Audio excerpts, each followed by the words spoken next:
إلا وأنتم مسلمون يا أيها الناس اتقوا ربكم الذي خلقكم من نفس واحدة وخلق منها زوجها وبث منهما رجالا كثيرا ونساء واتقوا الله الذي تساءلون به والأرحام إن الله كان عليكم رقيبا يا أيها الذين آمنوا اتقوا الله وقولوا قولا سديدا يصلح لكم أعمالكم ويغفر لكم ذنوبكم ومن يطع الله ورسوله فقد فاز فوزا عظيما أما بعد فإن أصدق الحديث كتاب الله وأحسن الهدي هدي محمد صلى الله عليه وسلم وشر الأمور محدثاتها وكل محدثة بدعة وكل بدعة ضلالة وكل ضلالة في النار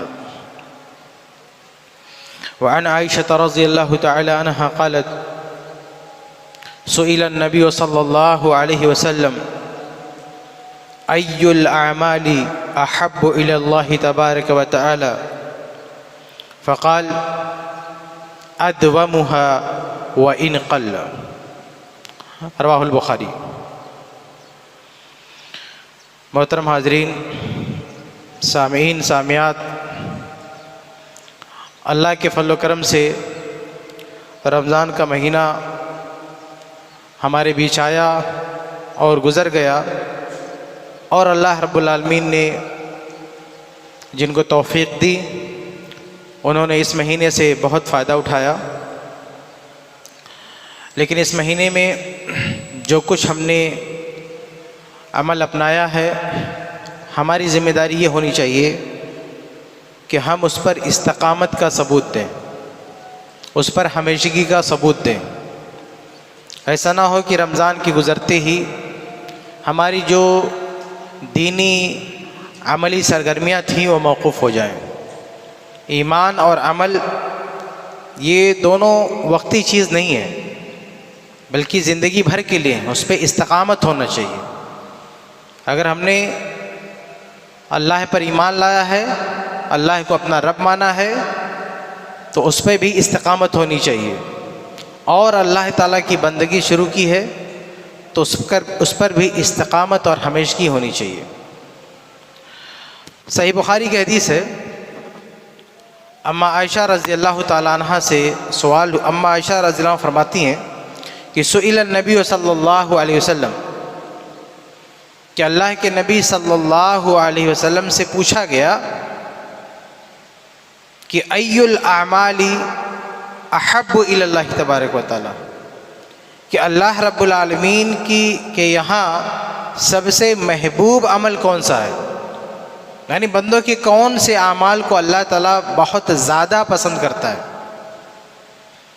تو اللہ کے رسول صلی اللہ علیہ وسلم نے جواب دیا کہ ادومها وان قل، کہ اللہ کو وہ عمل بہت زیادہ پسند ہے جو ہمیشہ کیا جائے، جس پہ مداومت برتی جائے، وان قل، چاہے وہ چھوٹا ہی کیوں نہ ہو،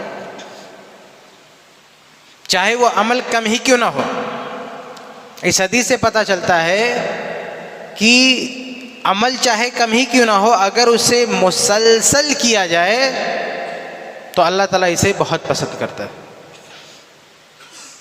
اور عبادت کے بارے میں تو خود قرآن میں اللہ تعالیٰ نے کہا، اللہ کے نبی صلی اللہ علیہ وسلم سے وَاعْبُدْ رَبَّكَ حَتَّى يَأْتِيَكَ الْيَقِينُ، کہ اپنے رب کی عبادت کریں یہاں تک کہ یقین آ جائے، نہیں موت آ جائے۔ یقین موت کے معنی میں، یعنی آخری سانس تک عبادت کرتے رہنا ہے۔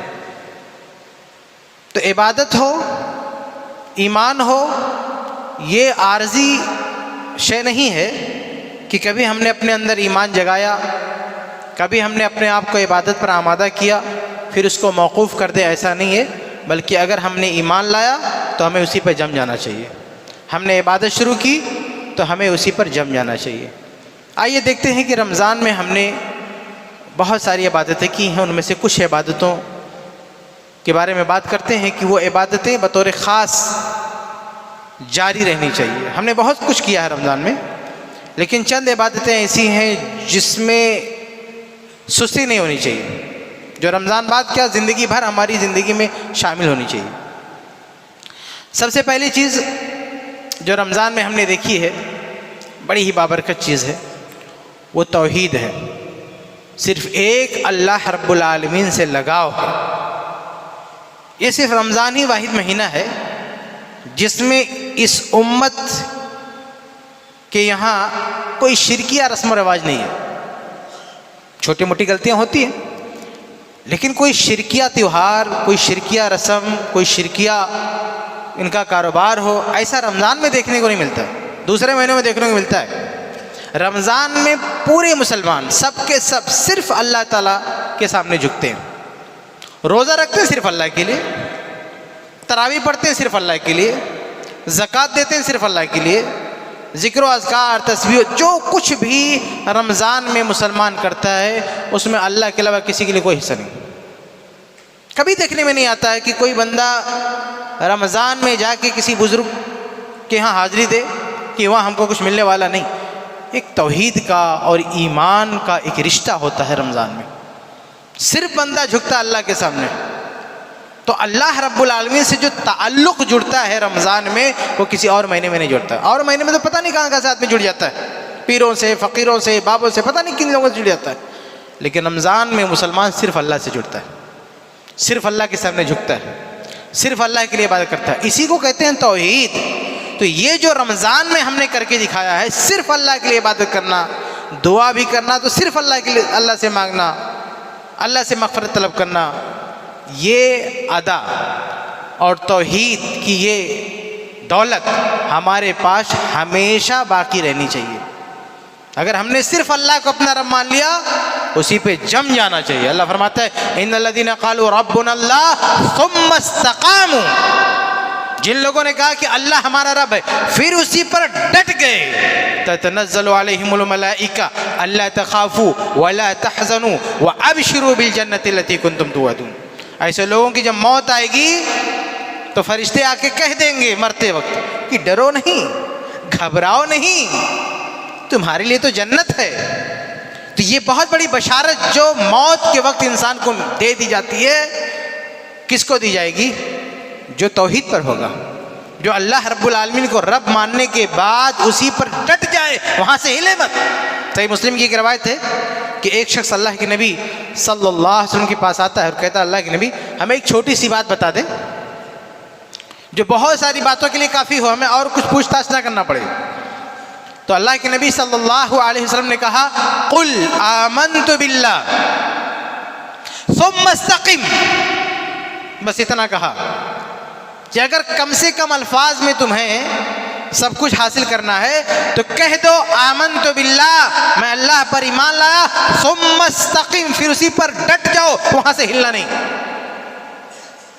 اللہ پر ایمان لانے کے بعد کسی اور پر ایمان نہیں ہونا چاہیے، کسی اور کے سامنے نہیں جھکنا، کسی اور کی بات نہیں ماننا، اسی پر ڈٹ جاؤ۔ تو مطلب یہ کہ ہم نے رمضان میں جو ایمان کا ثبوت دیا ہے، جو توحید کا ثبوت دیا ہے، یہ چیز زندگی بھر ہماری زندگی میں شامل ہونی چاہیے۔ ایسا نہ ہو کہ رمضان میں ہم صرف اللہ کی عبادت کرتے تھے، اللہ کے لیے تراویح پڑھے، اللہ کے لیے نماز پڑھے، اللہ کے لیے ہم نے روزہ رکھا اور رمضان گزرتے ہی کسی اور دربار کا چکر لگانا شروع کر دیا، نہیں۔ تو یہ توحید جو ہم نے سیکھی ہے رمضان میں، اس لیے کہتے ہیں نا رمضان میں شیطان بند ہو جاتا ہے، اس کا یہ اثر بھی ہے، اس کے اثرات میں سے ایک اثر بھی ہے کہ امت شرک کی طرف نہیں جاتی ہے۔ تو رمضان کا موسم جو ہم نے توحید میں گزارا ہے، اللہ پر ایمان رکھتے ہوئے گزارا ہے، یہ ایمان اور یہ توحید رمضان کے بعد بھی ہمارے دلوں میں زندہ رہنے چاہیے۔ اللہ کے سامنے اللہ کے علاوہ کسی کے سامنے نہیں جھکنا، کچھ بھی مانگنا ہو اللہ کے علاوہ کسی سے نہیں مانگنا۔ جب سب کچھ ہم نے رمضان میں اللہ سے مانگا ہے تو رمضان کے بعد بھی اللہ کے علاوہ کوئی دینے والا نہیں۔ اس لیے ایمان اور توحید کی دولت ہمیشہ اپنے پاس بچائے رکھنا، رمضان کے بعد اسے ختم نہیں ہونے دینا۔ آگے بڑھتے ہیں۔ ایک دوسری چیز جو رمضان میں ہم نے سیکھی ہے وہ تقویٰ،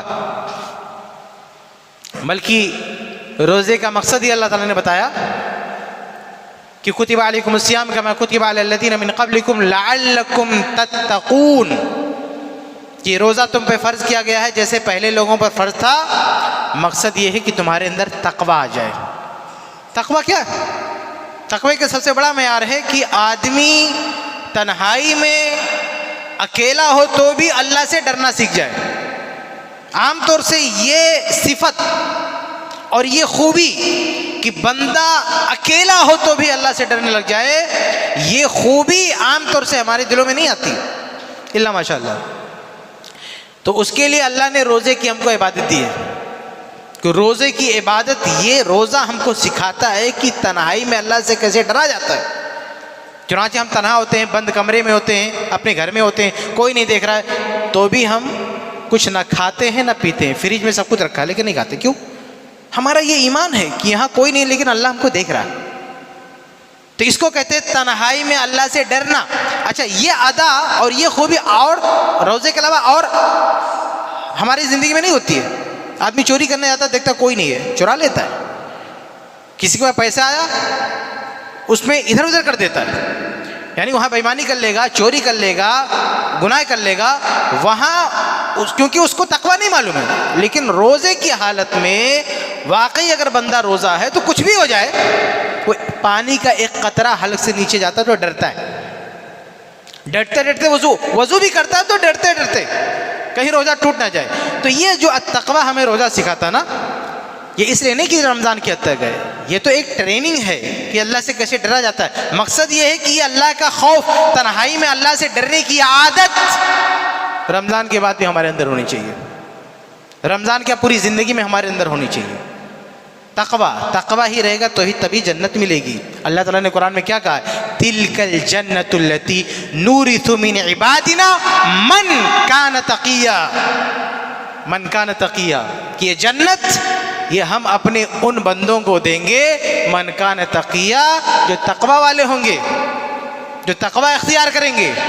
تو تقوی کوئی رمضان کے ساتھ خاص نہیں ہے، روزے کے ساتھ خاص نہیں ہے کہ تنہائی میں بھی آدمی روزہ نہیں توڑے گا کیونکہ اللہ سے ڈر لگتا ہے. تو ایسے ہی تنہائی میں چوری بھی نہیں کرنا، تنہائی میں کسی کا پیسہ بھی ادھر ادھر نہیں کرنا، تنہائی میں بدکاری بھی نہیں کرنا، کیونکہ وہاں بھی اللہ کا خوف، وہاں بھی اللہ تعالیٰ ہم کو دیکھ رہا ہے. تو یہی تقویٰ ہے اور یہ تقویٰ زندگی بھر ہمارے اندر ہونا چاہیے. جمعہ کے خطبے میں، خطبہ حاجہ میں 3 آیتیں پڑھی جاتی ہیں. ان تینوں میں یا ایھا الذین آمنوا اتقوا اللہ ہے. یہ تاکید کی جاتی ہے کہ اے ایمان والو اللہ سے ڈرو، اے ایمان والو اللہ سے خوف کرو. تو اللہ تعالیٰ سے ڈرنے کی جو خوبی ہم نے پیدا کی تھی رمضان میں، یہ خوبی ہمارے اندر برقرار رہے، یہ ہمارے اندر سے جانے نہ پائے. یہ دوسری چیز. آگے بڑھتے ہیں. تیسری چیز ہے روزہ. یعنی رمضان میں ایک مرکزی عبادت جو ہم نے کی ہے وہ روزہ ہے. اب یہ روزہ بھی رمضان کے بعد ختم نہیں ہونا چاہیے. رمضان کے تو روزے فرض ہیں لیکن رمضان کے علاوہ بھی روزے ہیں. ایسا نہیں کہ 1 مہینہ کا روزہ رکھ لیا اب اگلا رمضان آئے گا تبھی ہمیں پتہ چلے گا روزہ کیا ہوتا. نہیں، ہر مہینے روزے رکھنے مسنون ہیں. ابھی دیکھیں رمضان کے بعد شوال کا روزہ ہے، ذی الحج کا روزہ ہے، محرم میں روزے ہیں، اور اسی طرح سے شعبان میں روزے ہیں. اسی طرح سے ہر مہینے میں ایام 20 مہینے کے بیچ کے 3 دن کے روزے ہیں. اسی طرح ہر ہفتے میں پیر اور جمعرات کے روزے ہیں. روزے ختم نہیں ہوئے، یہ فرض روزے ختم ہو گئے لیکن اس کے علاوہ نفلی روزوں کا ایک تسلسل ہے. ہر مہینے، ہر ہفتے نفلی روزوں کی ایک تاکید اور ایک تعلیم آئی ہے. تو ہماری کوشش ہونی چاہیے کہ ان روزوں پر بھی عمل کریں. رمضان میں ایک حدیث ہم لوگ سنتے ہیں نا کہ جنت کے 8 دروازے ہیں، اس میں ایک دروازے کا نام ریان ہے، لا يدخلہ الا الصائمون. اس ریان نامی دروازے سے صرف روزہ دار ہی جنت میں داخل ہوگا. اس روزہ دار سے کون سا روزہ دار مراد ہے؟ رمضان کا روزہ رکھنے والا؟ نہیں، رمضان کا روزہ رکھنے والا مراد نہیں ہے. اگر کسی کے ذہن میں یہ ہے کہ رمضان کا روزہ رکھ لیتے ہیں ہم تو ریان نامی دروازے سے ہم کو جنت میں انٹری ملے گی، اس کی غلط فہمی ہے، خام خیالی ہے. یہ صحیح بخاری کی حدیث ہے اور صحیح بخاری کی سب سے بہترین شرح فتح الباری جا کے دیکھیں کھول کے، ابن حجر رحمہ اللہ نے کیا تشریح کر رکھی ہے. کہ یہ جو جنت کے 8 دروازے نا، جیسے ریان روزے والا دروازہ، باب الصلاۃ نماز کا دروازہ، باب الزکات زکات کا دروازہ، ایسے بڑی بڑی عبادتوں کے نام سے 8 دروازے 8 عبادت کے نام سے ہیں. جیسے باب الصلاۃ، تو باب الصلاۃ سے کون جنت میں جائے گا؟ جو 5 وقت کی نماز پڑھتا ہے؟ نہیں، 5 وقت کی نماز تو پڑھنا ہی پڑھنا ہے آپ کو، وہ تو فرض ہے، اس کے بغیر تو چھٹکارا ہی نہیں. 5 وقت کی نماز کے بعد جو شخص اپنی زندگی میں نماز کا ہر موقع شامل کر لے، یعنی ایک آدمی جو نماز بھی پڑھتا ہے، روزہ بھی رکھتا ہے، زکات بھی دیتا ہے، سب کچھ کرتا ہے، لیکن نماز کی عبادت اس کی زندگی میں غالب ہے، نماز کا عمل بہت زیادہ ہائی لائٹ ہے، اور 5 وقت کی نماز بھی پڑھتا ہے، 5 وقت کی نمازوں سے آگے اور پیچھے جو سنتیں اس کو بھی پڑھتا ہے، تہجد کی جو نماز ہے اس کو بھی پڑھتا ہے، اور اسی طرح اشراق کی جو نماز ہے اس کو بھی پڑھتا ہے، مسجد میں آتا ہے تحیۃ المسجد پڑھ لیتا ہے، کسی کا انتقال ہو گیا نماز جنازہ پڑھ لیتا ہے، سورج گہن ہوا، چاند گہن ہوا، اس کی نماز جو وہاں بھی جا کے شامل ہو جاتا ہے، کبھی دل کیا تو نفلی نماز پڑھ لیتا ہے، کبھی استخارہ کرنا ہوا اس کے لیے بھی ہاتھ مات کے کھڑا ہو جاتا ہے، کبھی کوئی آفت ہے اللہ سے مدد مانگنی ہوئی چل دیا نماز پڑھنے کے لیے. مطلب یہ ہے کہ ایک آدمی نے نماز کو اپنی زندگی میں سب سے زیادہ آگے کر کے رکھا ہے. ایسا شخص جب مرے گا اور جنت ملے گی تو یہ جو باب الصلاۃ ہوگا وہاں سے اندر جائے گا یہ، کیونکہ اس کی زندگی میں نماز کی عبادت سب سے زیادہ تھی. یہی معاملہ روزے کا بھی ہے. ایک آدمی نے رمضان کا روزہ رکھا، اس کے بعد شوال کے 6 روزے اس کو بھی رکھ لیا، ذی الحج کے روزے اس کو بھی رکھ لیا، عاشورہ کے روزے اس کو بھی رکھا، شعبان کے روزے اس کو بھی رکھا، مہینے کا ایام بیض آئے وہ بھی روزہ رکھ لیا، پیر جمعرات آئے وہ بھی روزہ رکھ لیا، کسی دن گھر میں کھانے کو نہیں وہ بھی رکھ لیا، ٹھنڈی کا موسم آیا دن چھوٹا ہوتا ہے پیاس نہیں لگتی اس میں بھی روزہ رکھ لیا. یعنی اپنے روزے کا کوئی موقع ہاتھ سے نہیں جانے دے رہا، جب جب موقع آیا روزے کا فوراً روزہ رکھ لیا. وہ نماز بھی پڑھتا ہے، زکات بھی دیتا ہے، سب کچھ کرتا ہے، لیکن روزہ اس کی زندگی میں غالب ہے، روزے کی عبادت اس کی زندگی میں سب سے زیادہ ہے. ایسا شخص جب جنت میں جائے گا تو باب الریان سے جائے گا، جو روزے کے نام کا دروازہ اس سے جنت میں جائے گا. ایسے باب الزکات، باب الزکات جنت میں زکات کے نام کا ایک دروازہ ہے، صدقے کے نام کا ایک دروازہ ہے. اس دروازے سے جنت میں کون جائے گا؟ وہ جو رمضان میں کیلکولیشن کر کے 2.5% زکات نکال کے بانٹ دیتا ہے؟ نہیں، بلکہ وہ جنت میں جائے گا باب الزکات سے جو رمضان میں بھی زکات نکالتا ہے، اور کوئی اس کے دروازے پہ آ گیا اس کو بھی دیتا ہے، کہیں مسجد بن رہی وہاں بھی پیسہ دے دیا، کہیں مدرسے والے مل گئے وہاں بھی پیسہ دے دیا، کوئی بیمار ہے اس کے علاج میں مدد کر دیا، کوئی فقیر ہے کسی گھر کھانے کا انتظام نہیں انتظام کر دیا، صبح و شام لگا رہتا ہے کہ کہاں کہیں کچھ پیسہ خرچ کر دے. اس کی زندگی میں انفاق کی عبادت غالب ہو، یعنی وہ نماز روزہ سب کچھ کرتا ہے لیکن پیسے جو خرچ کرتا ہے یہ سب سے زیادہ ہے. ایسا شخص جنت میں جائے گا تو باب الزکات سے. اس لیے یہ جو روزے کی عبادت ہے یہ عبادت بھی بند نہیں ہونی چاہیے. رمضان کے بعد بھی اگر ہم روزے کی عبادت جاری رکھیں تب ہم باب الریان کے مستحق ہوں گے جس کی حدیث ہم رمضان میں سناتے ہیں. اگر کوئی بندہ نماز میں بھی ہر طرح کی نماز پڑھتا ہے، ہر طرح کا روزہ بھی رکھتا ہے، صدقے کا موقع آیا کوئی موقع ہاتھ سے نہیں آنے دیتا ہے، ایسا آدمی جنت میں کیسے جائے گا؟ جب اللہ کے نبی صلی اللہ علیہ وسلم یہ حدیث سنا رہے تھے تو ابو بکر صدیق رضی اللہ تعالیٰ عنہ بھی موجود تھے، اور ابو بکر صدیق رضی اللہ تعالیٰ عنہ کی عادت ایسی تھی کہ وہ نماز میں بھی سب سے آگے، روزے میں بھی سب سے آگے، زکات میں سب سے آگے، یعنی کسی چیز میں کوئی مقابلہ نہیں کسی کا.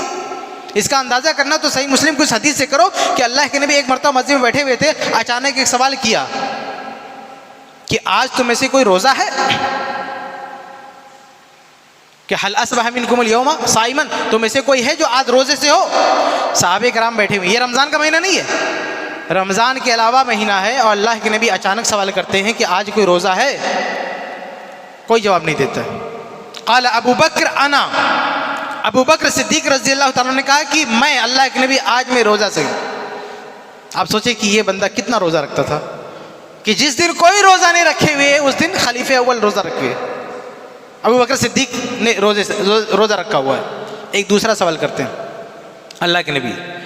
کہا کہ حل کہ تم میں سے کوئی ہے اطعم الیوم مسکینا، کہ آج کسی مسکین کو کھانا کھلایا ہو؟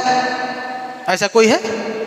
سارے صحابہ خاموش ہیں کیونکہ کسی نے یہ کام نہیں کیا. آخر میں ابو بکر کہتے ہیں انا، اللہ کے رسول صلی اللہ علیہ وسلم آج میں نے مسکین کو کھانا بھی کھلایا. آپ دیکھیں، اندازہ کریں کہ کھانا کھلانے میں، کسی کو نوازنے میں کتنا آگے تھے. وہ حدیث تو آپ نے بار بار سنی ہوگی نا کہ ایک مرتبہ عمر رضی اللہ تعالیٰ نے کہا کہ آج میں ان کا مقابلہ کروں گا. بہت اللہ کی راہ میں دیتے، اپنی آدھی جائیداد لے کے پہنچ گئے. ابو بکر صدیق آئے تو سب لے کے پہنچ گئے. تو عمر رضی اللہ تعالیٰ نے کہا کہ ان کا مقابلہ نہیں ہو سکتا، ہم کمپٹیشن نہیں کر سکتے عبادتوں میں. تو ایسے دن کھانا کھلا رہے ہیں جس دن کسی نے کسی کو کھانا نہیں کھلایا. ایک تیسرا سوال کیا فَهَلْ مِنْكُمْ مَنْ تَبِيَ الْيَوْمَ جَنَازَةً، کہ آج تم میں سے کوئی ایسا ہے جو کسی جنازے میں شرکت کیا ہو؟ جنازے میں شریک، یہ بھی نماز ہے. سب خاموش ہیں. قال ابو بکر انا، ابو بکر صدیق رضی اللہ عنہ نے کہا کہ اللہ کے نبی میں آج ایک جنازہ بھی پڑھ کے آیا ہوں. آپ سوچیں کتنے معمولی شخص کا جنازہ رہا ہوگا، کسی کو بھنک بھی نہیں پڑی، اور ابو بکر صدیق جو نبی کے بعد سب سے افضل ترین شخص ہے وہ اس کے جنازے بھی پڑھ کے آ رہے ہیں. اللہ کے نبی نے تیسرا سوال کیا فَهَلْ مِنْكُمْ مَنْ عَادَ الْيَوْمَ مَرِيضًا، چوتھا سوال کیا کہ اچھا آج تم میں سے کوئی ایسا ہے جو کسی مریض کی دیکھ بھال کر کے آیا ہو، کسی بیمار کا حال چال پوچھ کے آیا ہو؟ سب خاموش ہے. قال ابو بکر انا، ابو بکر صدیق رضی اللہ تعالیٰ نے کہا اللہ کے نبی میں نے آج ایک مریض کا حال چال بھی پوچھا ہے. آپ سوچیں اللہ کے نبی نے پہلے نہیں بتایا تھا کہ کل یہ 4 سوال کروں گا، اچانک بیٹھے بیٹھے پوچھ بیٹھے یہ چاروں سوال، اور چاروں کے جواب میں ابو بکر صدیق رضی اللہ تعالیٰ کہتے ہیں کہ ہاں میں نے کیا. اس سے اندازہ ہوتا ہے کہ ابو بکر صدیق رضی اللہ تعالیٰ عنہ نماز میں بھی سب سے آگے، صدقہ خیرات میں بھی سب سے آگے، لوگوں کی دیکھ بھال میں، ہر عبادت میں سب سے آگے. تو جب اللہ کے نبی نے جنت کے دروازوں والی حدیث سنائی کہ نماز والے نماز کے دروازے سے جائیں گے، روزے والے روزے کے دروازے سے جائیں گے، زکوٰۃ والے زکوٰۃ کے دروازے سے جائیں گے، تو ابو بکر صدیق رضی اللہ عنہ سوچ میں پڑ گئے کہ میں کس دروازے سے جاؤں گا. وہ تو نماز میں بھی سب سے آگے ہیں، روزے میں بھی سب سے آگے ہیں، ہر معاملے میں سب سے آگے ہیں. کہا اللہ کے نبی کیا کوئی ایسا شخص ہوگا، ابو بکر صدیق رضی اللہ عنہ نے سوال کر دیا، کہا کیا کوئی ایسا شخص ہوگا جو جنت کے ہر دروازے سے چلا جائے، یعنی جنت کا ہر دروازہ اس کو بلائے؟ اللہ کے نبی نے کہا نعم، ہاں، وَأَنْتَ مِنْهُمْ، اور اے ابو بکر صدیق تم انہی میں سے ہو جو جنت کے ہر دروازے سے جنت میں جاؤ گے. تو مطلب یہ ہے کہ جنت کے دروازے سے داخلہ چاہیے تو صرف فرض روزے کافی نہیں ہے، صرف فرض نماز کافی نہیں ہے، صرف فرض زکوٰۃ کافی نہیں ہے، فرض روزوں کے ساتھ نفلی روزے بھی رکھیں تو ریان کا دروازہ ہم کو ملے گا جنت میں جانے کے لیے، ورنہ نہیں. تو بہرحال یہ جو روزے کی عبادت ہم نے رمضان میں ادا کی ہے، یہ رمضان کے بعد بھی باقی رہنی چاہیے. اسی طرح سے زکوٰۃ کا مسئلہ ہے، ہم نے رمضان میں فرض زکوٰۃ بھی دی ہے، نفلی زکوٰۃ بھی دی ہے، ہر طرح کی زکوٰۃ دی ہے. یہ معاملہ صرف رمضان میں ختم نہیں ہونا چاہیے، رمضان کے علاوہ بھی، بلکہ اللہ نے توفیق دی ہے تو ہر دن یہ کام کرنا چاہیے. صحیح بخاری کی حدیث ہے نا کہ ما من یوم یصبح العباد فیہ الا ملکان ینزلان یقول احدہما اللہم اعطِ منفقا سلفا وآتی ممسکن تلفا. صحیح بخاری کی حدیث ہے کہ ہر دن روزانہ آسمان سے 2 فرشتے اترتے ہیں، یقول احدہما، ان میں سے ایک کہتا ہے کہ اے اللہ آج تیرے جس بندے نے تیری راہ میں خرچ کیا ہے، صدقہ کیا ہے، اسے اور دے، اسے اور نماز. اور دوسرا فرشتہ کہتا ہے اللہم اعطِ ممسکن تلفا، کہ اللہ آج جس نے خرچ کرنے سے اپنے ہاتھ کو روک لیا ہے، یعنی اس کے سامنے کوئی آیا مانگنے کے لیے، کوئی پریشان حال آیا، کسی کا دکھ پہنچا اور وہ کر سکتا تھا، مدد کر سکتا تھا لیکن پھر بھی نہیں کیا، تو فرشتہ بد دعا دیتا ہے اے اللہ اسے تباہ و برباد کر دے، اس کی دولت کو چھین لے، تلف کر دے اس کی ساری جائیداد کو، اس نے طاقت رکھنے کے باوجود بھی کسی کی مدد نہیں کی.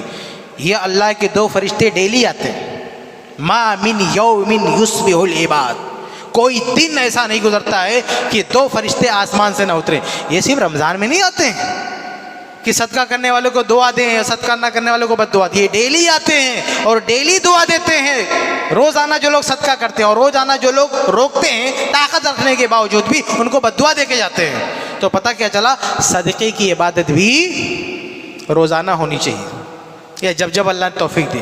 ایسا نہیں کہ رمضان میں ہم نے خرچ کیا، اس کے بعد اب اگلے رمضان ہی میں جیب میں ہمارا ہاتھ جائے گا، اگلے رمضان میں ہم تجوری کھولیں گے.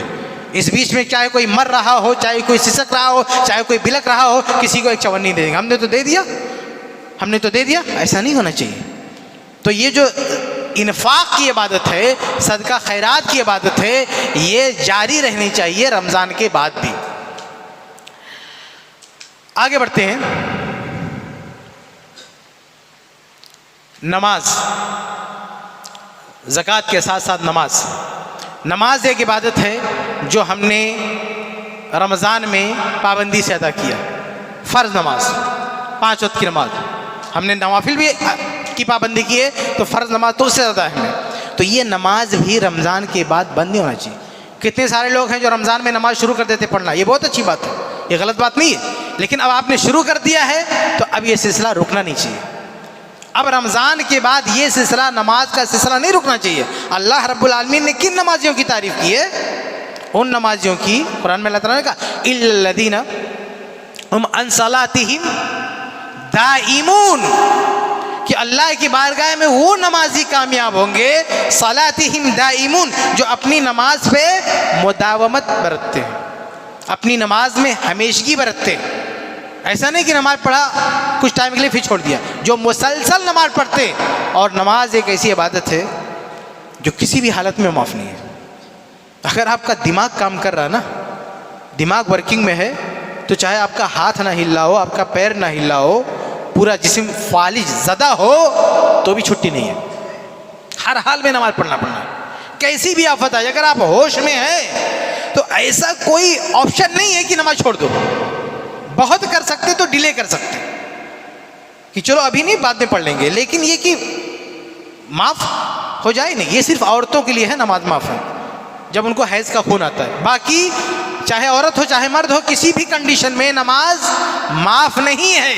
بہت کر سکتے تو مؤخر کر سکتے، ڈیلے کر سکتے، لیکن ترک نہیں کر سکتے، اسے چھوڑ نہیں کر سکتے، چاہے جو ہو جائے. تو آپ سوچیں کہ رمضان کے بعد ایک ہٹا کٹا آدمی ہے وہ نماز چھوڑ دے. ہمارے یہاں اسلاف کے یہاں تو اس کا تصور ہی نہیں تھا. یعنی نماز سرے سے، ارے نماز چھوڑنا تو دور کی بات ہے، نماز میں کوتاہی، صف اول سے نماز میں تاخیر سے پہنچنا، یہ بھی تصور میں نہیں تھا صحابہ کے زمانے میں. صحابہ کے زمانے میں بہت کم لوگ تھے، بہت زیادہ مجبوری ہوتی تو نماز چھوٹتی تھی، ورنہ نہیں. اللہ کے نبی کی زندگی دیکھیں، اللہ کے نبی کی پوری زندگی میں صرف 2 واقعہ ملتا ہے، صرف 2 بار. پوری لائف میں صرف 2 موقع ایسا ہے کہ اللہ کے نبی صلی اللہ علیہ وسلم کی نماز میں تھوڑا سا لیٹ سے آئے. ایک بار ابو بکر صدیق رضی اللہ عنہ آگے بڑھ گئے تھے، اور ایک بار عبد الرحمن بن عوف رضی اللہ عنہ آگے بڑھ گئے تھے. اور صحابہ کرام کی تربیت کیسی تھی سوچیں آپ. نبی موجود ہے، امام الانبیاء موجود ہے، تھوڑی سی تاخیر ہو جاتی ہے، صحابہ میں سے کوئی آگے بڑھ جاتا ہے. یہ 2 بار ایسا ہوا. ایک بار اللہ کے نبی صلی اللہ علیہ وسلم بیمار تھے، وہ نہیں آ سکے، تو ابو بکر صدیق آگے بڑھ گئے، نماز چالو کر دیا، پھر پیچھے اللہ کے نبی آگے کھڑے ہو گئے. اور ایک بار اللہ کے نبی صلی اللہ علیہ وسلم بیمار نہیں تھے، کہیں گئے ہوئے تھے، اور پہنچنے میں تھوڑی سی تاخیر ہو گئی، 1 رکعت صرف نکل گئی، تو عبد الرحمن بن عوف آگے بڑھ گئے اور اللہ کے نبی پیچھے کھڑے ہو کے نماز پڑھ رہے ہیں. یہ نماز آپ سوچیں کہ صحابہ کرام کی یہ تربیت ہے، اللہ کے نبی کی یہ تعریف. اور صحابہ کرام بھی کی بھی زندگی میں آپ دیکھیں گے تو بہت ہی کم ایسا ہوتا تھا کہ صحابہ کرام کی رکعت چھوٹتی ہوتی، نماز چھوٹنا تو بہت دور کی بات ہے. اسی لیے ہمارے یہاں ایک مسئلہ اختلافی ہے نا کہ اگر کوئی رکوع میں ملے اس کی رکعت مانی جائے گی کہ نہیں مانی جائے گی. یہ مسئلہ اختلافی ہے.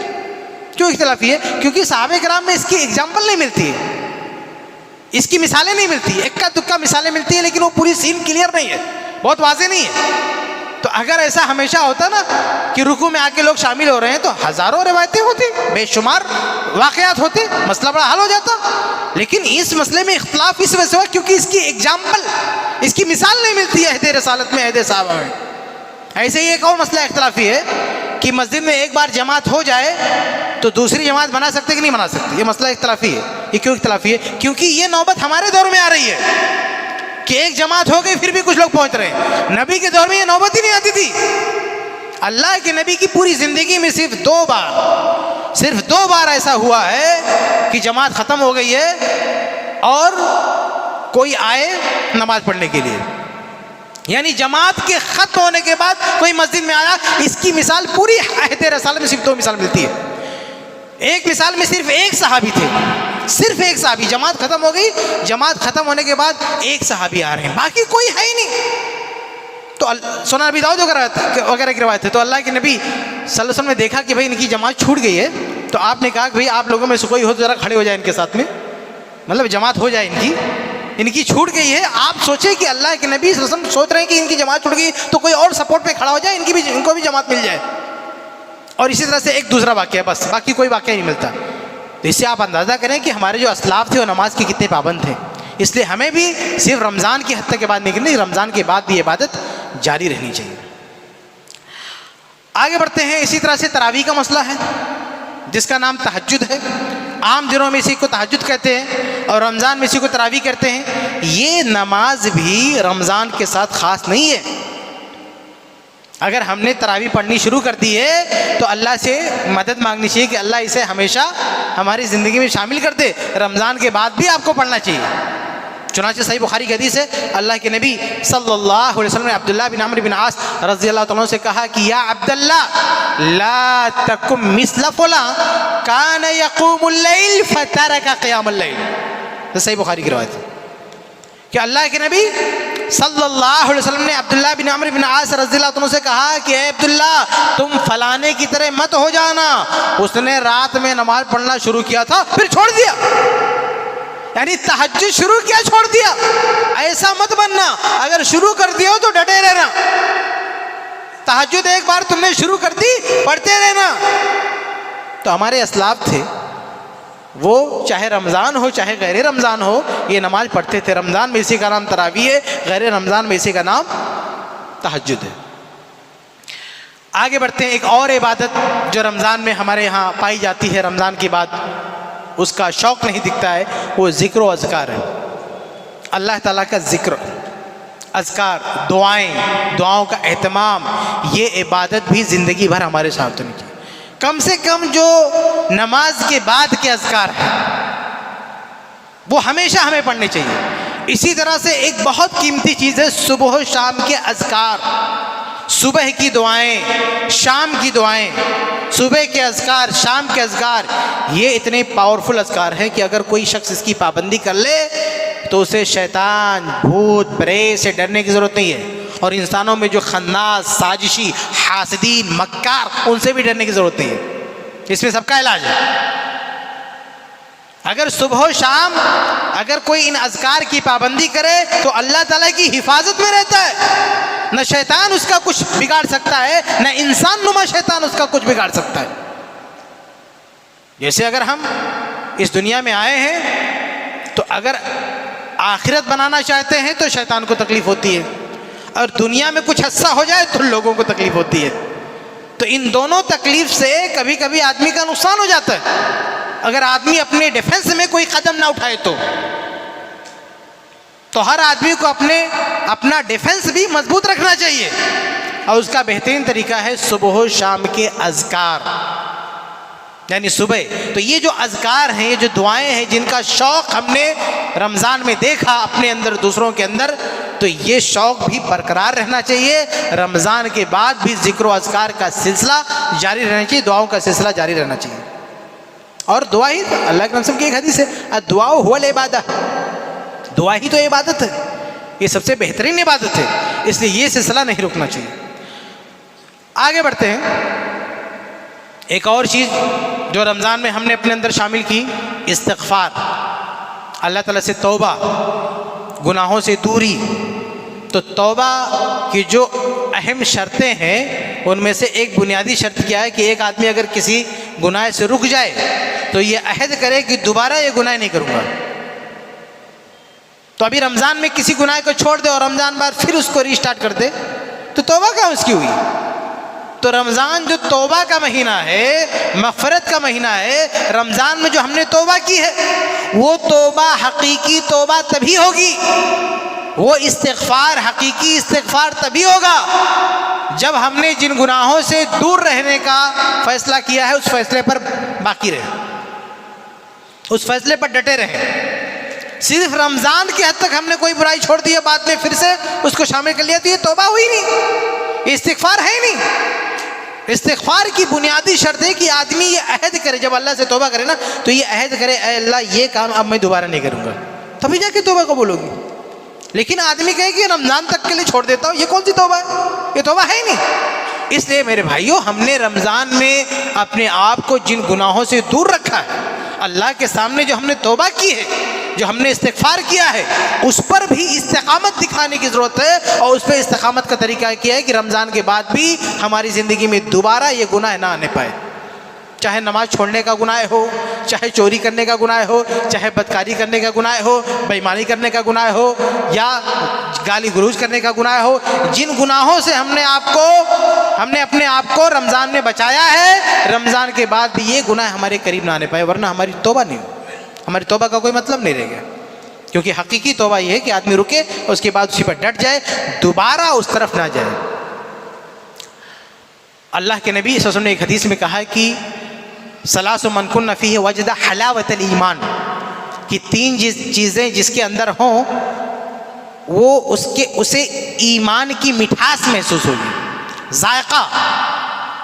جیسے ایمان ہے، ہمارے اندر ایمان ہے کہ نہیں ہے، اس کو ناپنے کا ایک پیمانہ یہ ہے کہ جو شخص کفر سے نکل گیا، شرک سے نکل گیا، تو دوبارہ اس میں جانے کو ایسے ہی سمجھے جیسے اس کو آگ میں پھینکا جا رہا ہے۔ ایک بار کفر شرک کے دلدل سے نکل گیا، اب دوبارہ کوئی کہے کہ واپس سے چلا جا تو یہ سمجھے کہ یہ تو مجھے آگ میں ڈال رہا ہے۔ اگر یہ فیلنگ ہمارے اندر آ جائے نا تو سمجھو ہمارے اندر ایمان کی مٹھاس۔ تو ہمارے اندر یہی احساس ہونا چاہیے کہ ایک بار ہم نے کوئی گناہ چھوڑا تو اب دوبارہ اس میں جانا سمجھو آگ کی طرف جانا ہے۔ اس لیے ہم نے ایک بار توبہ کر لی، گناہوں کو چھوڑ دیا، دوبارہ اس طرف نہیں جانا چاہیے۔ آگے بڑھتے ہیں۔ ایک اور چیز جو ہم نے رمضان میں حاصل کی ہے وہ طلب علم ہے۔ یعنی رمضان میں ایک سلسلہ ہم نے یہ بھی دیکھا کہ لوگوں کے اندر سیکھنے کا شوق تھا، قرآن کی تفسیر سننا، نمازوں کے بعد درود سننا، علماء سے مسائل پوچھنا، نماز کا طریقہ سیکھنا، روزہ کا طریقہ سیکھنا، بہت سارے مسئلے مسائل رمضان میں اس کی رونق رہتی ہے۔ تو یہ جو طلب علم کا شوق تھا رمضان میں، یہ شوق بھی ختم نہیں ہونا چاہیے، یہ شوق برقرار رکھنا چاہیے۔ آپ حیران ہوں گے کہ ہمارے جو محدثین تھے، علماء تھے، وہ آخری سانس تک علم میں لگے رہتے تھے۔ امام احمد بن حنبل رحمہ اللہ کا واقعہ امام ابو نعیم نے نقل کیا ہے کہ بادشاہ نے، اس وقت کے بادشاہ نے جب خلق قرآن کا فتنہ اٹھا تھا تو 3 لوگوں کو بلایا اور کہا ان تینوں کی گردن مار دی جائے۔ تو امام احمد بن حنبل رحمہ اللہ ان میں سے ایک تھے جن تینوں کو سزائے موت کا حکم سنایا گیا تھا، اور امام احمد کے ساتھ وہ دونوں لائے گئے۔ بادشاہ نے اشارہ کیا، ایک کو لے جا کے اس کی گردن مار دی گئی، ختم ہو۔ دوسرے کو لائے، اس کی بھی گردن مار دی گئی۔ امام احمد بن حنبل رحمہ اللہ نے دیکھا کہ سامنے ایک عالم بیٹھا ہوا ہے، ابھی ان کی بھی گردن ماری جانے والی، ان کا بھی نمبر آنے والا ہے۔ امام احمد کہتے ہیں کہ تمہارے بارے میں فلاں، میں نے سنا کہ تم کو فلاں حدیث معلوم ہے، اگر معلوم ہے تو ذرا مجھے بتاؤ، یعنی فلاں عالم کی حدیث تمہارے پاس ہے، ذرا مجھے بھی بتا دو۔ آپ سوچیں کہ کیسا عالم تھا یہ، یعنی جلال تلوار لے کے کھڑا ہوا ہے، 2 کی گردن کٹ چکی ہے اور اسے علم کی پڑی ہوئی۔ اس وقت جو لوگ تھے انہوں نے یہی کہا کہ کیسا بندہ ہے، لوگوں کی گردنیں کٹ رہی ہے، اس کی یہ بھی اسی لائن میں ہے اور اس کو علم کی پڑی ہے کہ ہمیں حدیث سنا دو، ہمیں مسئلہ بتا دو۔ بہرحال امام احمد بن حنبل رحمہ اللہ وہاں پہ بچ گئے، ان پہ وہ سزا سے بچ گئے، اللہ نے ان کو بچا لیا۔ لیکن بہرحال فیصلہ تو ہو چکا تھا نا کہ مارے جانے والے ہیں، لیکن علم کا شوق دیکھیں۔ اور اس کے علاوہ ایک دوسرے محدث ہیں، وہ بستر پر لیٹے ہوئے ہیں اور آخری وقت ہے، ان کے شاگرد لوگ آئے اور کیا کہتے ہیں، آپس میں بات کر رہے ہیں، وہ بیچارے بستر پہ لیٹے ہوئے ہیں، پریشان حال ہیں، اس دنیا سے جانے والے ہیں۔ امام احمد بن حنبل رحمہ اللہ کی طرح وہ بچے نہیں، وہ چلے گئے۔ امام احمد رحمہ اللہ تو بچ گئے لیکن یہ بچے نہیں، چلے گئے، آخری سانسیں چل رہی تھی۔ تو ان کے شاگرد لوگ بیٹھے تھے، بولے تھے کہ اس حالت میں چلو ان کو کلمہ پڑھاتے، ان کو کیا کرتے ہیں؟ کلمہ پڑھاتے ہیں، لا الہ الا اللہ محمد رسول اللہ۔ تو دوسرے نے کہا کہ یہ حدیث کہاں ہے؟ اس سند سے سنانے لگے، حدثنا فلاں حدثنا فلاں، سناتے ہوئے غلطی کر دی، وہ بستر پر بیٹھے ہوئے ٹوک دیا، ایسا نہیں ایسا ہے نہیں، حدثنا فلاں، یعنی وہیں بستر پر لیٹے لیٹے کریکٹ کیا انہوں نے، جبکہ وہ اس دنیا سے جانے والے ہیں۔ آپ سوچیں وہ اپنی تکلیف کو بھول گئے، وہ بات چیت کرنے کے قابل نہیں تھے، لیکن جب دیکھا کہ طلبہ علم کی بات کر رہے ہیں تو ان میں جان آ گئی، اور جو غلط پڑھ دیا تھا انہوں نے کریکٹ کیا کہ ایسا نہیں ایسا ہے۔ تو یہ ہمارے اسلاف تھے کہ آخری سانس تک علم حاصل کرتے رہے، علم سیکھتے رہے، سکھاتے رہے۔ اس لیے میرے بھائیوں یہ سلسلہ بھی ہمارا رمضان کی حد تک نہیں ہونا چاہیے، رمضان کے بعد بھی ہمارے اندر یہ شوق باقی رکھنا چاہیے علم سیکھنے کا اور سکھانے کا۔ وقت ختم ہو گیا، ایک آخری بات ذکر کر کے رخصت ہوتا ہوں۔ ایک اور چیز جو ہم نے رمضان میں دیکھی ہے، دعوت و تبلیغ، یعنی لوگوں تک حق بات پہنچانا، لوگوں تک خیر کی بات پہنچانا، لوگوں کو نیکیوں کا حکم دینا، لوگوں کو برائیوں سے روکنا، چوری، بے ایمانی، ڈکیتی، حرام خوری، روزہ چھوڑنا، یہ وہ برائیاں ہیں جن سے ہم نے رمضان میں لوگوں کو روکا ہے، لوگوں کو سمجھایا ہے۔ تو خیر کی طرف لوگوں کو بلانا اور برائیوں سے روکنا، اس کو دعوت کہتے ہیں۔ یہ دعوت کا کام بھی زندگی بھر جاری رہنا چاہیے۔ ہمارے یہاں بدقسمتی سے کچھ لوگوں نے کورس بنا لیا دعوت کا کہ 3 دن چلو دعوت و تبلیغ کر کے آتے ہیں، 40 دن چلو اللہ کی راہ میں وقت لگا کہتے ہیں۔ یہ 30 دن 40 سال کیا؟ ارے بھائی یہ لائف ٹائم ڈیوٹی ہے۔ یہ دعوت و تبلیغ 3 دن کا یا 40 دن کا کورس نہیں ہے، یہ لائف ٹائم ہماری ڈیوٹی ہے، زندگی بھر ہماری ذمہ داری ہے کہ اگر ہمیں پختہ علم ہے، ہمیں جو معلومات ہے وہ ہم دوسروں تک پہنچائیں، یہ ہماری زندگی بھر کی ڈیوٹی ہے۔ اور اگر ہم اسلاف کے واقعات پڑھتے ہیں تو یہ بھی ہم کو ملتا ہے کہ وہ بھی آخری سانس تک دعوت و تبلیغ کرتے رہے۔ صحیح بخاری کی حدیث ہے نا، عمر ابن الخطاب رضی اللہ عنہ شہید، ان پر خنجر سے حملہ ہوا اور وہ بھی بستر پر لیٹے ہوئے ہیں۔ حکیموں نے کہہ دیا، ڈاکٹروں نے کہہ دیا کہ آپ آج یا کل میں چلے جائیں گے، وصیت کیجیے، آپ کے بعد خلیفہ کون بنے گا بتائیے، کیونکہ آپ کے بچنے کی امید نہیں ہے۔ اسی حالت میں ایک لڑکا، نوجوان لڑکا آپ کو دیکھنے کے لیے آیا، صحیح بخاری کی روایت ہے، آیا، آپ کو دیکھا اور دیکھ کے جب جانے لگا تو لیٹے لیٹے اس کے پیجامے پہ نظر پڑی۔ پیجامہ کیا تھا؟ کپڑا تھا، کپڑے پہ نظر پڑی جو ٹخنے سے نیچے لٹک رہا تھا۔ عمر ابن الخطاب رضی اللہ عنہ جو اس دنیا سے جانے والے ہیں، خلیفہ ہیں، دنیا بھر کا کام ان کے سامنے، لیکن وہیں پر وہ بول پڑے، کہا ردوا علی الغلام، صحیح بخاری کے الفاظ ہیں، کہا اس بچے کو میرے پاس بلاؤ اس لڑکے کو جو جا رہا ہے۔ صحابہ کرام نے اس لڑکے کو بلایا تو جب قریب آیا لڑکا تو عمر فاروق نے کہا کہ ارفع ثوبک، یہ تیرا کپڑا جو ٹخنے سے نیچے آ رہا اس کو اوپر کر لے، فإنه أنقى لثوبك وأتقى لربك، کیونکہ اس سے تیرا کپڑا بھی صاف رہے گا اور اللہ کے ہاں تجھے تقویٰ بھی حاصل ہوگا۔ آپ سوچیں، صحابہ کرام نے دیکھا تو حیرت میں پڑ گئے کہ عمر ابن الخطاب رضی اللہ عنہ آخری وقت میں جاتے جاتے امر بالمعروف اور نہی عن المنکر کا فریضہ انجام دیتے ہوئے جا رہے ہیں۔ یہ 3 دن کا 40 دن کا کورس نہیں ہے، زندگی بھر کا کورس ہے، زندگی بھر کی ڈیوٹی ہے کہ اگر ہم نے جو کچھ سیکھا ہے، جو کچھ جانا ہے، وہ اپنے بھائیوں کو بتائیں، نیکیوں کی تبلیغ کریں، گناہوں سے روکیں۔ یہ لائف ٹائم ہماری ڈیوٹی ہے، یہ چند دنوں کی ڈیوٹی نہیں ہے میرے بھائیوں۔ تو کہنے کا مطلب یہ کہ رمضان میں جو کچھ ہم نے سیکھا ہے، ہمیں چاہے وہ توحید ہو، چاہے وہ نماز ہو، چاہے وہ تقویٰ ہو، چاہے وہ روزہ ہو، چاہے صدقہ خیرات ہو، چاہے ذکر و اذکار ہو، چاہے تراویح ہو، چاہے توبہ استغفار ہو، چاہے طلب علم ہو، چاہے امر بالمعروف نہی عن المنکر کا فریضہ ہو، یہ ساری عبادتیں رمضان کے بعد بھی جاری رہنے چاہیے۔ میں بات ختم کروں گا عثمان رضی اللہ عنہ کی مثال دے کر کہ میرے بھائی عثمان اور بہت سارے صحابہ جن کو اسی دنیا میں جنت کی سرٹیفکیٹ دی گئی، اسی دنیا میں جنت کی سرٹیفکیٹ دی گئی۔ اور ترمذی کی روایت کے مطابق عثمان بن عفان رضی اللہ تعالیٰ عنہ کو صرف جنتی نہیں، یہاں تک کہہ دیا کہ ما ضر عثمان ما عمل بعد اليوم قط، کہ آج کے بعد سے عثمان جو چاہے کرے یا کچھ نہ کرے، جیسی مرضی کرے، اس کا کچھ بگڑنے والا نہیں۔ اتنی بڑی سرٹیفکیٹ دی گئی عثمان بن عفان کو، ایک تو جنت کی سرٹیفکیٹ دی گئی، ساتھ میں یہ بھی کہہ دیا گیا کہ آج کے بعد یہ اللہ کا یہ بندہ جو چاہے کرے، اللہ نے معاف کر دیا ہے۔ اس کے باوجود بھی اتنی بڑی بشارت، اتنی بڑی سرٹیفکیٹ پانے کے باوجود بھی عثمان بن عفان رضی اللہ تعالیٰ نے اپنی کسی ایک عبادت کو مائنس کیا؟ کسی ایک عبادت کو چھوڑا کہ سب کچھ تو مل گیا، اب کرنے کی کیا ضرورت ہے؟ انہوں نے اور عبادتیں بڑھا دی، حتیٰ کہ وہ آخری دن جب ظالموں نے ان پر حملہ کیا تھا، ان پر تلواریں چلائی تھی، ان کے جسم کو لہو لہان کیا تھا، اس زندگی کے آخری دن بھی اللہ کا یہ بندہ، اللہ کا یہ ولی روزہ سے تھا، صرف رمضان کو روزہ نہیں۔ جنت کی سرٹیفکیٹ ہاتھ میں ہے، نبی نے کہہ دیا اب تو جو چاہے کر، کچھ بگڑنے والا نہیں، پھر بھی زندگی کا آخری دن ہے، لاسٹ ڈے، موت طے ہے، جان لیوا حملہ ہو چکا ہے، لیکن روزہ توڑنے کے لیے تیار نہیں ہے۔ اسی روزے کی حالت میں اللہ سے ملاقات کرنے پر اتارو ہے، اور صرف روزہ نہیں، قرآن کی تلاوت بھی کر رہے ہیں، قرآن کے صفحات پر ان کے خون کے چھینٹے پڑے۔ یہ زندگی کا آخری دن ہے، یہ آخری دن بھی قرآن پڑھتے ہوئے، روزہ رکھتے ہوئے، اللہ کی عبادت کرتے ہوئے، اور وہ حالت کیسے تھے؟ ایسا نہیں کہ معمولی حالت ہے، جان لیوا حملہ ہو چکا ہے، اس کنڈیشن میں بھی عبادت کو مائنس کرنے کے لیے تیار نہیں ہے۔ آپ سوچیں، جسم سے خون بہ رہا ہے لیکن روزہ چھوڑنے کے لیے تیار نہیں، قرآن کی تلاوت چھوڑنے کے لیے تیار نہیں، اور ہم نے رمضان میں سب کچھ چھوڑ دیا۔ نہ ہمیں جنت کی سرٹیفکیٹ مل رہی ہے، نہ نماز کے بعد ہم کو، رمضان کے بعد ہم کو کوئی مار رہا ہے، اس کے باوجود بھی ہم نے سب کچھ چھوڑ کے رکھا۔ تو یہ سلسلہ، یہ طریقہ ہمارا نہیں ہونا چاہیے۔ اللہ تعالیٰ سے دعا ہے کہ اللہ تعالیٰ ہم سب کو توفیق عطا فرمائے، جس طرح سے ہم نے رمضان میں اللہ تعالیٰ کی بڑھ چڑھ کے عبادت کی ہے، رمضان کے بعد بھی یہ سلسلہ باقی رہے۔ اللہ تعالیٰ ہم سب کو اس کی توفیق دے، آمین یا رب العالمین۔